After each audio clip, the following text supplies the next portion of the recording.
चोपडा विधानसभा मतदारसंघात महायुतीच्या उमेदवाराला मोठ्या मताधिक्याने निवडून आणण्याचा संकल्प केला आहे गिरीश महाजन।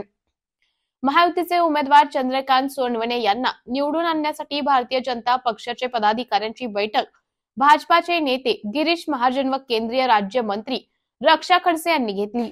या बैठकीत पदाधिकारी व कार्यकर्त्यांची चर्चा व विचारविनिमय झाले। या ठिकाणी महायुतीचे उमेदवार प्राध्यापक चंद्रकांत सोनवणे हे देखील उपस्थित होते।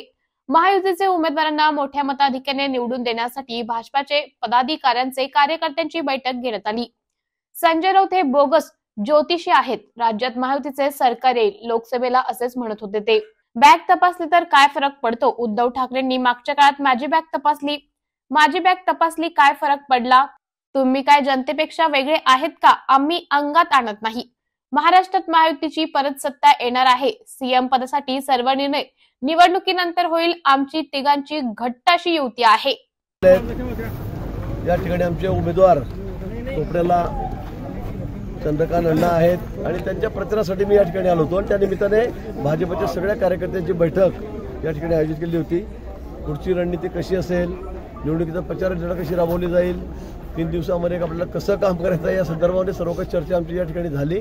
आम्ही सर्वांनी ठरवलेलं आहे की महायुतीचाच उमेदवार आपल्याला खूप मोठ्या मताधिक्याने या ठिकाणी निवडून आणायचा आहे। चोपडा विधानसभा क्षेत्र म्हणजे हा भाजप युतीचा बालेकिल्ला आहे। सगळ्यात जास्त मतं लोकसभेलाही आपण अनेक वर्षापासून बघतात की या चोपडा विधानसभा क्षेत्रातूनच मिळत आहेत आणि म्हणून विधानसभेला सुद्धा आपला आमदार मोठ्या मताधिक्याने निवडून आणायचा संकल्प आम्ही या ठिकाणी केलेला आहे। आपला संजय राऊत यांनी असं म्हटलं की महाविकास आघाडीचे 100% विजय होईल, महायुतीचं सरकार येणार नाही, याकडे कसं पाहता? ते नेहमीच म्हणतात, लोकसभेलाही म्हणत होते ते।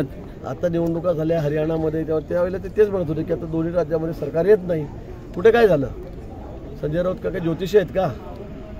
त्यांना असं वाटत असेल पण ते बोगस ज्योतिषी आहेत, त्याचे सगळे दिलेले। हो, आज केंद्रीय गृहमंत्री यांचं देखील बॅग तपासली गेली निवडणूक आयोगाच्या अधिकाऱ्यांनी। वाईट काय आहे? आता माझी दिवसभरामध्ये 4 ठिकाणी डिकी उघडून तपासणी होती, मी तर कोणाला सांगत नाही। उगाच काहीतरी उद्धवजींनी मागच्या काळामध्ये माझी बॅग तपासली तर काय फरक काय पडला? काय तुम्ही काही जनतेपेक्षा वेगळे आहात का? इलेक्शन कमिशनचे निर्णय म्हणजे काय तुम्हाला लागू होत नाही का? कशासाठी एवढं अंगात आणायचं? आमची बॅग तपासली तपासू द्या ना। आपण म्हणतात गृहमंत्र्यांची, केंद्रीय गृहमंत्र्यांची बॅग तपासली, गाडी तपासू द्या। नियमानुसार काही ते काही चुकीचं नाही आहे, पण आम्ही अंगात आणत नाही। उद्धवजींची गाडी दुसरी तपासली, डिक्की उघडली तर त्यांनी एवढं अंगात आणलं की तसं काय त्यांच्यावर काय अन्याय केलाय का? तुमच्याकडे जर काही नाही आहे तर लोकांच्याकडे तपासल्या जात आहेत, आमच्याकडे तपासल्या जात आहेत। तुमची गाडी तपासली तर तुम्हाला एवढं वाईट का वाटतंय? भाऊ, निवडणुकीनंतर राजकीय समीकरण बदलू शकता का? काय बदलणार आहे? महायुतीची सत्ता येणार आहे ना परत। सीएम पदासाठी देवेंद्र फडणवीस यांनी माघार घेतली की मी स्पर्धेत नाही, तर राजकीय हा सगळा निर्णय निवडणुकीच्या निकालानंतर होईल। आमची तिघांची अतिशय घट्ट अशी युती आहे। या निर्णय निकाल लागल्यानंतर दिल्लीमध्ये बसून होईल। लाडके बहीण योजनेचा फायदा आपण महायुतीला होईल का? आता बघा तुम्ही निकाल लागल्यानंतर काय होतं तर। समोर आता 4 दिवस राहिलेत निवडणुकीला, 23 तारखेला निकाल आहे। महायुतीची सत्ता येईल। या ठिकाणी आमच्या भगिनी असतील, शेतकरी असतील, तरुण असतील, तरुणी असतील, मजूर असतील, कामगार असतील, सर्वजण महायुतीच्या पाठीशी भक्कमपणे उभे आहेत।